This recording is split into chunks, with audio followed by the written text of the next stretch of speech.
In this video, I am going to teach you the most efficient way to get the resources you need to build level 2 walls.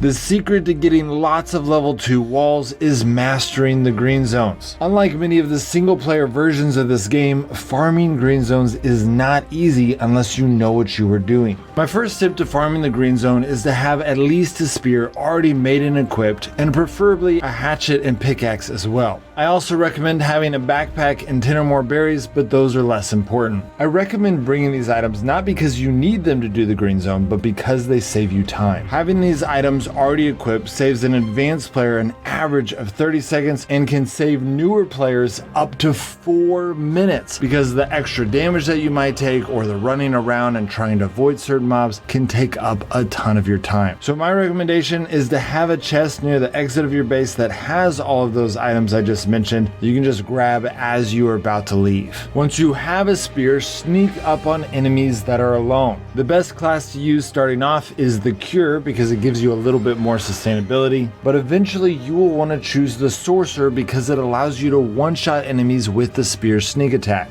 If there's a group of 2 enemies, go ahead and sneak up on one of them, kill it, and then kill the other one right afterwards. But if there are 3 enemies, you will want to lure one of them towards you, kill it before sneaking up on the other 2. You will also want to prioritize killing wolves first so that you can run away if you need to. If you run far enough away from an enemy, they will eventually reset, allowing you to sneak up on them again. There are 2 or 3 thralls in every zone, each having 75 health and dealing a base attack of 9. And there are 1 or 2 bowmen, which can be difficult because a player's reaction to their range attacks can often lead to aggroing more enemies. If the zone hasn't reset by the time you go back in, it is because there are other players that are still in the zone, or because that zone has not been cleared enough yet. The fastest way to reset the zone is to empty at least 2 of the 3 chests of that zone and then leave. As long as no one is still in that zone, it will reset immediately. I generally recommend looting these chests anyways because they have food and water to alleviate your hunger and thirst, and they'll occasionally have some good items. The Forest of Whispers is currently a family-only zone, which means that you will not run into any randoms there and can therefore take as much time as you want opening the chest or farming those resources.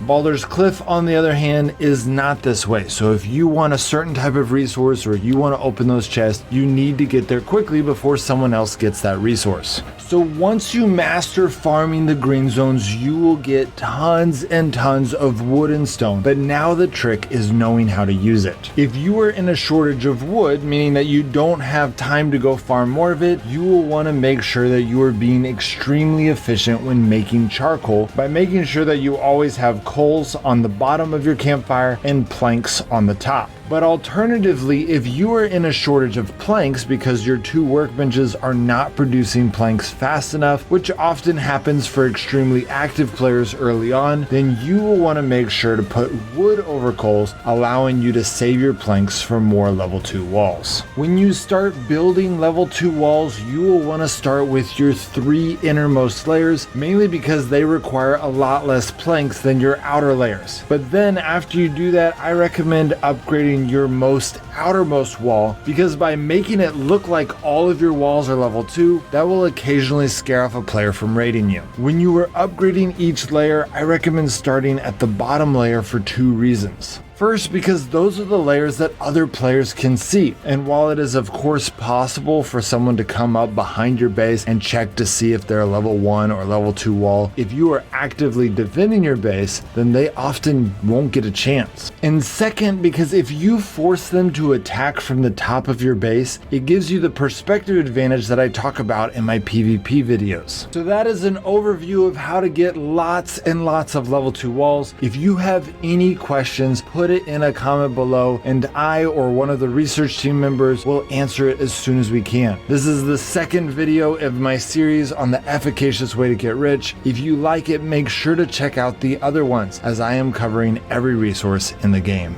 Alright guys, I'll see you next time.